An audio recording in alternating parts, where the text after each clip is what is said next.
Kwambĩrĩria kĩroko gĩa tene na kwa ihinda rĩa makiria ma mathaa kenda, Ngavana wa kaunti ya Nairobi Mike Mbuvi Sonko auma rũirigo-inĩ rwa nyũmba ya Integrity Center kũrĩa wabici cia kamiti ya EACC koragwo akihungwo mahuri.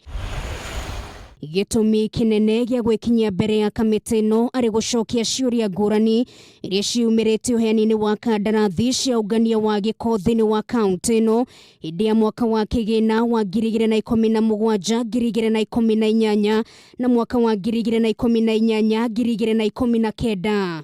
Actually, I'm not an investigation, but I was summoned as the CEO to come and shed light. We took long because we recorded 13 statements. There are 13 companies involved.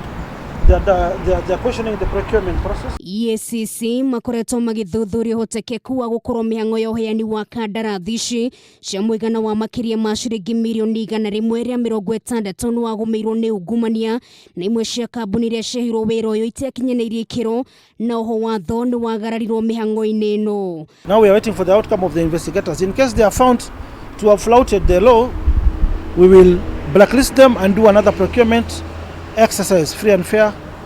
We give the job to other companies. But the problem is the process of some of the companies. The process was not okay. Kamiti ya bunge ya Nairobi ĩgiĩ mathabu ma mũingĩ nĩ ĩrega kũhithũria atĩ thirikari ya Sonko ndĩngĩhota gũtarĩria na njĩra ndikĩru ũrĩa kĩgĩna gĩkĩ kĩahũthĩkire kuona gũtiarĩ na maratathi ma kuonania marĩhi maya. And I do not have prosecutorial powers of arresting the people who flouted the law.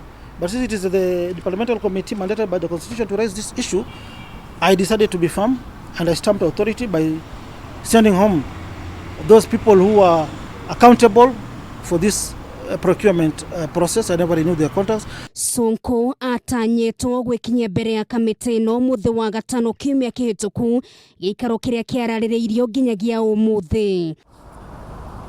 Ngĩribotera Kameme TV, rĩtwa rĩakwa nĩ Nũngari wa Kamau.